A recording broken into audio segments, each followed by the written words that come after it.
I'm not allowed to gamble in the Philippines anymore. This is the story.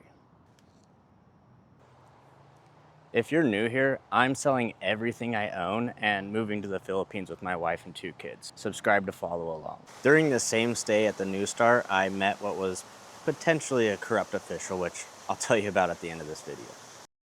The second time I arrived in the Philippines, my wife and I were staying at the NUSTAR Hotel and Casino in Cebu City. And it's an amazing hotel. I would love to stay there again, even if I can't gamble anymore.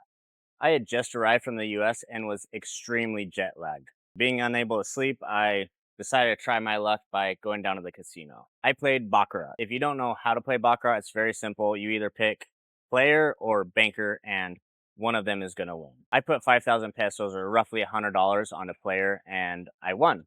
I took my winnings and just went back to bed. The next 2 nights, same thing. $100 on player, and I won both times. After our third night, we went to our next destination, which was mobile, and I could do a whole video on that by itself. It's amazing. Arriving back in Cebu, we decided to stay at the NUSTAR again because we loved it so much and I'd already won enough to cover the cost. I planned to gamble again, but this time I had a secret weapon. I had a dream, a very vivid one. In this dream, I was going to play Baccarat again, but instead of a Baccarat table, I was at a bank with a very large ATM. Now, I put my money into the ATM and I won, and it spit out a bunch more money.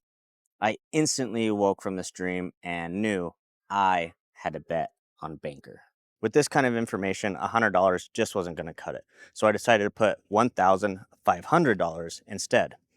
But that didn't quite go according to plan. I very excitedly tried to withdraw the money, and due to ATM withdrawal limits or what have you, I only ended up with $850 and a lot of determination. Bear in mind, I could not afford to lose $1,500 at the time.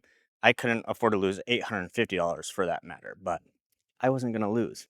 I get my chips, about 48,000 pesos at the time. I bring them to the table, sit down, and I place my bet. 48,000 pesos, all on banker. She deals the cards, turns them over, and I had won. Sticking to the formula, I collect my chips, cash out, I tip the dealer 3,000 pesos, and I go back to bed. And for the next several weeks, I walked around with a wallet that was comically full of 1,000 peso bills. With all this, you would think my wife would be happy, but no, she hates gambling. And you can imagine my excitement over my good fortune. But all she saw was me risking way too much and future losses if I kept going. Being the voice of reason, she has prohibited me from gambling anymore. So here's to quitting while you're ahead. The story for the corrupt official. While I was at the NUSTAR, I was in the sauna with another gentleman, and we began to chat. He told me how he owned a bunch of houses and referred to $150,000 USD as cheap. So it was clear he had a lot of money. What was weird to me, though, was he was staying at the NUSTAR for a business trip. It was paid, and he was allowed to bring his wife and kids with him. He also informed me that he spent time in Bohol for a business trip the month prior. When I asked him what he did, he said he was an engineer for flood control.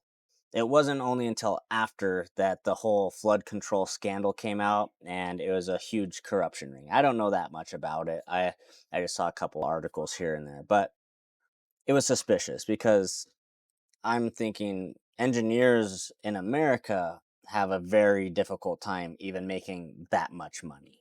But who knows?